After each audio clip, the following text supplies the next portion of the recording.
It's not a debate or discussion anymore. Yeah. Growth is coming. NBC4 at 6 starts now. Ohio, you were built for Intel. January 21st, 2022. A major move forward for the U.S. economy will plant its roots right here in Central Ohio. A massive announcement for Central Ohio. Intel was certainly a whole nother level. A $20 billion chip manufacturing facility in Licking County, bringing the next wave of tech innovation to our front door. And Intel is going to build a workforce of the future right here in Ohio. Amazon, Google, Honda, and other major companies also announced large investments in the region. The infrastructure that we have to build to be able to prepare for us getting even bigger. It's not the growth itself that people are excited about, it's what that growth unlocks. But jobs and opportunity also challenge stability. In the eyes of people, is growth good or is it bad? There's so much going on that people do not realize.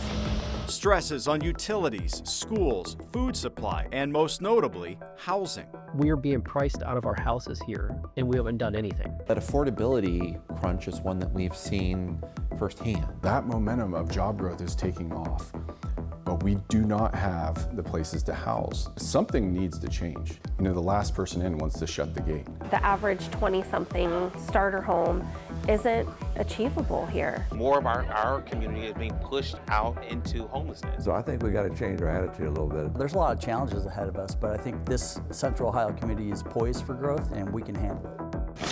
Welcome to Columbus 2.0, Growing Pains. Thanks for joining us. I'm Jared Smalley. It is an old but true expression. The only constant in life is change, and Central Ohio has been quite fortunate to enjoy mostly the benefits of change. Generally, growth is good, and growth's been good to Columbus. In a 2024 study by Bank of America, Columbus was proven to be the fastest growing city in the nation. The Mid-Ohio Regional Planning Commission says 1% annual growth is expected to continue, placing Central Ohio's population at more than 3.1 million people by 2050. That would represent 800,000 more people living in the area than lived here in 2020. According to the U.S. Census, Columbus ranks as the 15th largest city in the United States with a population above 933,000 people. In 2024, the growth of the metropolitan Columbus area was 38% larger than the national average. Now, the state's overall population has actually decreased since 2020, but Central Ohio grew by 30,000 people just last year. For decades, Columbus has taken great pride in being a big city without many big city headaches. The Intel announcement stirred a conversation about readiness throughout the region. For this special, I sat down with the leaders of 6 Central Ohio communities, plus other local experts, to look more closely at the anxiety that growth can cause. And speaking of anxiety, it is on the rise, specifically due to questions with Intel's stability. Let's dig. On the Intel front, are you concerned? Well, obviously, anytime things don't go exactly as planned, you are concerned, you ask questions. If you've been out there anywhere near that site, I think it's clear that it will get done. The question will be on the timing, you know, the amount of money that's already been invested there. You know, it's not like folks are going to walk away from that. That's going to happen. In April, Intel's new CEO, Lip-Bu Tan, confirmed the company will reduce its worldwide workforce by 20%, some 22,000 jobs. Intel's first quarter profit in 2025 was $12.7 billion. Those revenues mostly flat compared to the year before. In February, the company announced a delay in the New Albany Intel foundry plant's completion from 2027 to 2031. We're absolutely confident that a chip manufacturing plant will open in New Albany. Certainly Intel is facing some turbulent times as a corporation, but they're working through that. And they've been an incredible partner from day one. I'm 99.9% sure there will be a chip maker there. I just don't know who will be. There's too much being built there for it to stop at this point. They're committed to our region. They're already well into their project, and you know, we're going to need lots of chips built lots of places. That's just, I don't think anything we do anymore goes without chips, and so I think we'll be fine. Go see what 1,000 acres of construction looks like, and you'll feel a little more confident that that project's going to be completed. Much of the uncertainty stems from the future of the CHIPS Act.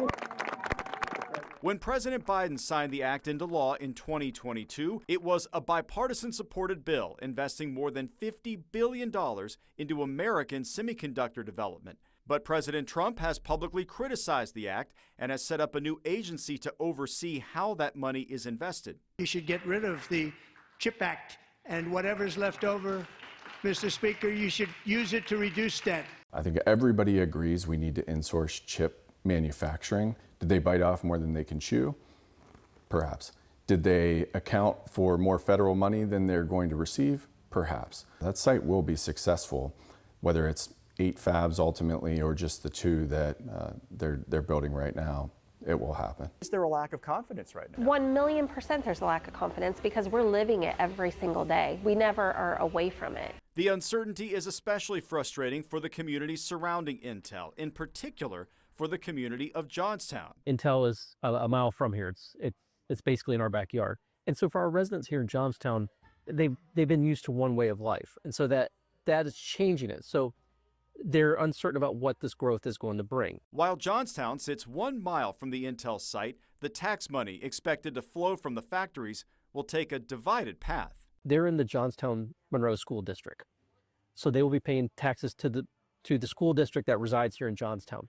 But they are in the city of New Albany. Their loyalty is the city of New Albany and to the Johnstown School District. There's nothing for them for the city of Johnstown. It is very, very frustrating that they're that close, and I feel like the government's forgotten about us. An example of those unique tax challenges for Johnstown, the city has invested in a mixed-use property that will stand directly across the street from the Intel plant.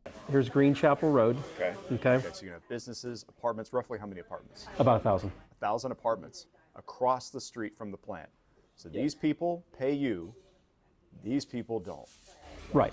And with all the development happening at the plant, it's the constant stream of dump truck, dump truck, dump truck traveling to and from the plant, affecting the surrounding communities most. Our entire life is impacted all the time. Our roads here in Johnstown deteriorated, but we can't get an income tax passed because of all the other taxes that our residents face.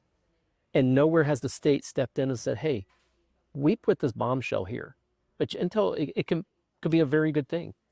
They put it here, but with no backdrop to help us. Sometimes the communities around there feel like, it was kind of dropped in their lap. In 2023, the state announced a $90 million investment in road construction and maintenance, much of that in support of the connecting roads around the Intel plant. Some of that work is now underway. Tens of millions of dollars were directed in that area, and that was a direct result of hearing from the commissioners that, hey, this was dropped on our lap and nobody gave us any money. Ohio State Representative Kevin Miller oversees Johnstown and Licking County. He says he's mindful of the frustrations residents are feeling. Johnstown wants to keep that close-knit community feel, and they can do that despite what's taking place around them. But it's all in the planning, and I'm committed to helping them in whatever way I can from my office. It's a game changer. We're excited about it and look forward to making sure we have the infrastructure, the housing, and the transit to make it a success. When we return, we're going to dive into what it will take to fix housing for Central Ohio, including the sometimes controversial method that many communities are using. That's ahead on Columbus 2.0. Welcome back to Columbus 2.0. For decades, Central Ohio has been praised for its affordability, and that is largely tied to the cost of housing here.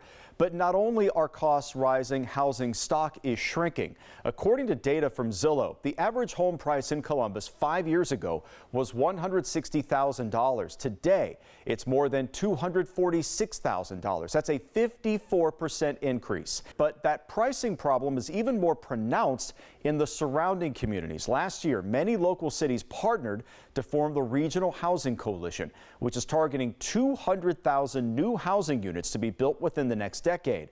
Columbus is committed to build roughly half of those units.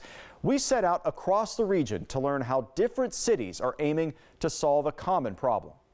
Not everyone that works at Intel or works in our business campus is going to live in New Albany. We appreciate that. And so we want to be good partners regionally, and housing is definitely one of them. We want to be good partners in how this housing problem gets solved. It is a common problem no matter your location in the region, and the shared answer is, for some communities, an uncommon term. We do have to have a talk about density. To embrace density. Density. Density is often a bad word. They're not making more land, as that old saying goes. New Albany ranks as the wealthiest city in Central Ohio and among the most well-off cities in the state. For a lot of years, New Albany was, one house per acre. And, it made sense at the time. But to your point, as we are inviting more folks to the region, we have to take a little bit different philosophy with housing. With the Intel plant within New Albany's borders, that means the city has to create a new plan to welcome potentially thousands of new residents. Land's not cheap in New Albany. So again, you need to make sure that a developer has the correct financing and they know what the market's going to be able to bear for that cost. New Albany does already have townhouses and condominiums in the city, but now they have signed off on 2 mixed-use developments. The Hamlet on this site, just north of 161, and Mershad Village Center, close to the city center. That will add a total of 300 residential units for the city. New Albany's aiming to build 1,500 new housing units in the coming years, but the projects were not an easy sell. The community had a lot of questions, and we worked through that very vigorously with some of the neighbors that are going to be close to the Hamlet, for example. But after a 2 or 3 year process, the project is finally underway. In New Albany, the average home price 5 years ago was $396,000. Today, $606,000, a 53% increase. For the neighbors in Johnstown, over the past 5 years, their average is up 61%. The problem we're facing now is because of this growth, those houses that were 100,000 are now 200, 250, 300s. It's pricing people out that they can't live here. I bought my house in 2017 for $330. That house now, the builder in our neighborhood is building that same house for $550,000. A $200,000 increase. My real estate taxes this year went from $4,000 to $7,000. We are being priced out of our houses here, and we haven't done anything. We're just living here. As legislators, we understand it. We're paying the same tax. I live in Licking County, so my taxes are going up as well. So what we're trying to look at is doing something that's meaningful for our taxpayers. Tiffany Hollis serves as the Johnstown City Council president. Her family grew up on the site of the new Intel plant, so that housing no longer exists, and prices are driving her friends and family further out. I assumed that my children would live here and raise their families here, and we would all, just continue the trajectory of what has always been, and that is not possible anymore. The average 20-something year, starter home isn't achievable here. Since 2000, look at the neighborhoods that have built out. Just to the west, in Sunbury, Central Ohio's fastest growing city. From 2010 to 2020, Sunbury's population rose by 50%, and that means higher prices. Today, the average Sunbury home price is more than $462,000, a 48% increase from 5 years ago. If you bought a house that was 3,000 square feet for $200,000 and you can sell it for $400,000, you're moving into a house that's half the size for the same price you're going to sell for. So that doesn't accomplish anything. I'm very concerned that we've boxed out age demographics of the population. Where do our retirees go? 55 plus. Sunbury is home to several new apartment complexes as the city aims to attract and keep a more diverse population.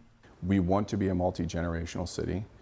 We want to allow people to move here when they retire, but it is tough. It is really difficult to get the community on board because, the last person in wants to shut the gate. We do not have the places to house the workers who will work in this community. We have to come up with another funding source, and I don't know what that is at this point, but we've got to figure it out. One of the main changes local governments are making, zoning laws. The city of Columbus led the way with its Zone In campaign, changing the city's laws for the first time in 70 years to allow more housing to be built faster. The zoning changes that the city has made to try to help with that effort, what's been the result of that so far? What have you seen? We've seen some great success, the number of building permits that have been issued. 6,000 before the code change. We think we can get 88,000 units in those corridors over the next 10 years, just short of our goal of 100,000.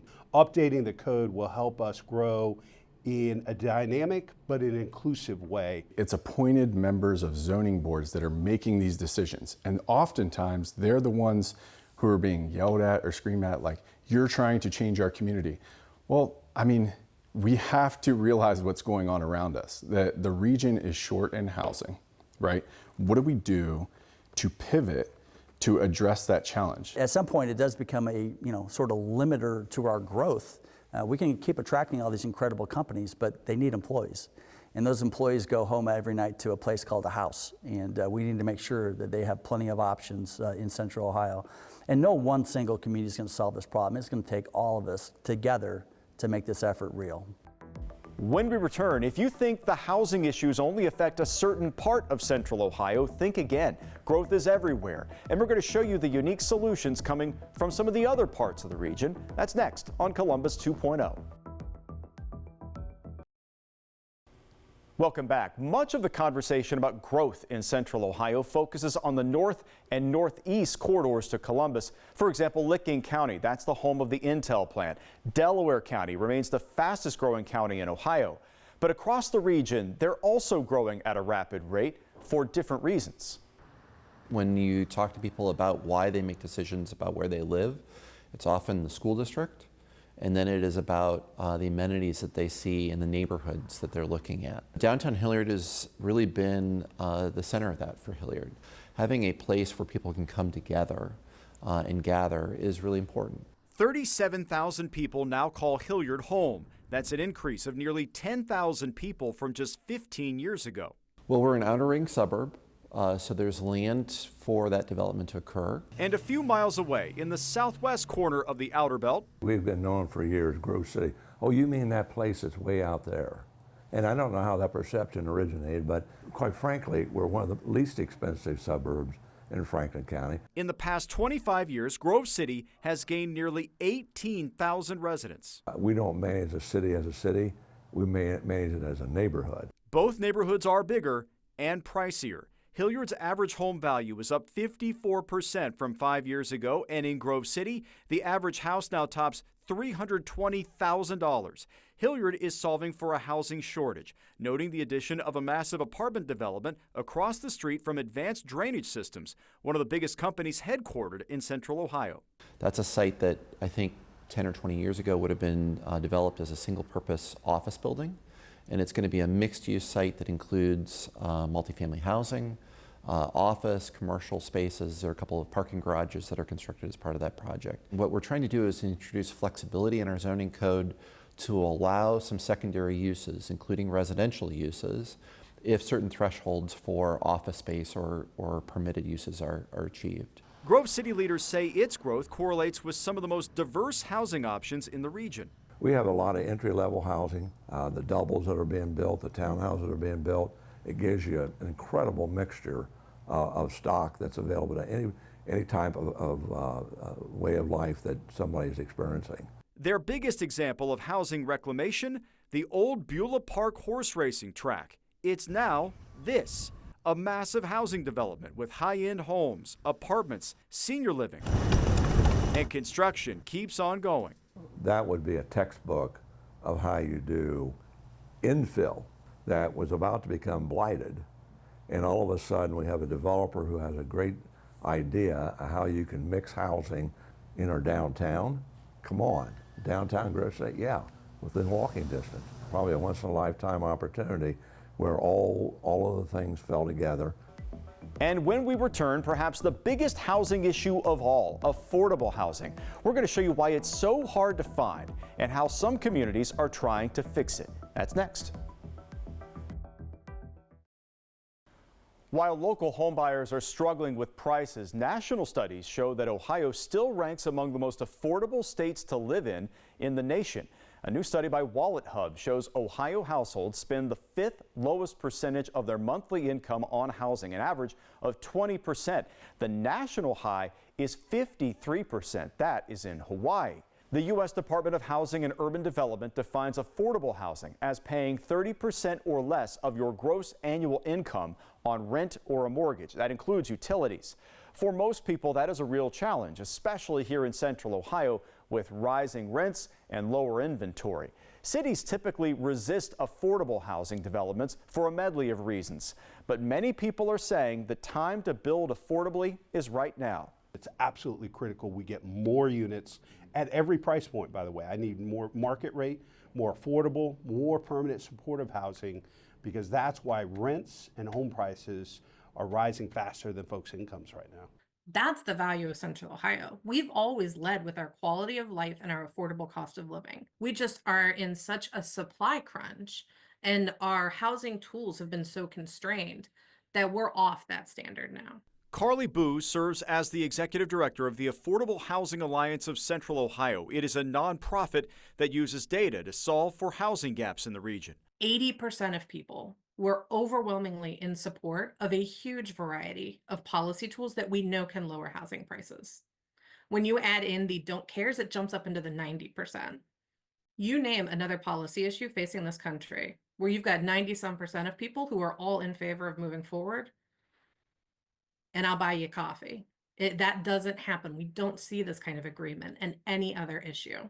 Carly cites the 5 L's of construction: labor, lumber, land, laws, and loans. And builders say those, along with rising interest rates, are crushing affordable construction. It's an incredibly important topic. It's a challenging one to solve for with today's construction costs. CEO of the Daimler Group, Bob White Jr., says building costs rank highly among the deterrents to affordable construction. Builders are in business to make a profit, but many also want to play a role in the solution. It's a tough balance, honestly, to achieve, but we've all, as developers, are committed to this region, committed to the success of Columbus, committed to the mixed-use nature of what it means to be successful of creating these different types of projects. If you have just one family member who is worrying about where they're going to sleep tonight or worrying about how they're going to pay that mortgage, your appetite for policy change ticks up extensively. When it starts to touch your family, NIMBY falls apart. NIMBY stands for the classic argument against affordable housing: not in my backyard. And that's why zoning changes to allow multifamily residences have proven so difficult. Our zoning laws have not been expanding opportunities. It's not been expanding choice. The suburban communities are largely working from similar challenges. A lot of the zoning codes for those areas were written in the 50s, some in the 70s.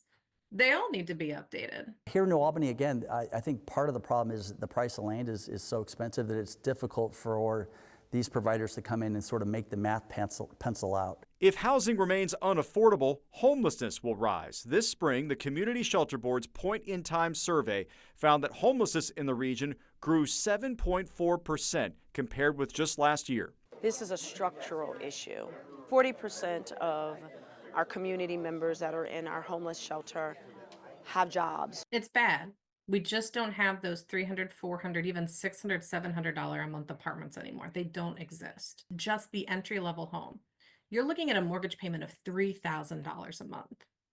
That doesn't feel like Central Ohio to me. Our population growth and these good things that are happening is also coming with a side effect that more of our community is being pushed out into homelessness. Growth is something that is going to be an opportunity for all of our cities, for all of our townships, if we are unified in how we address it. Those are the things that will affect us for generations. If you or someone you know is struggling to stay in your current housing, resources are available. If you are facing eviction, Rentful614.com can provide help, and Bloom614.org assists Black and other minority potential homeowners with guidance throughout the buying process. We thank you for joining us for Columbus 2.0 Growing Pains. I'm Jared Smalley.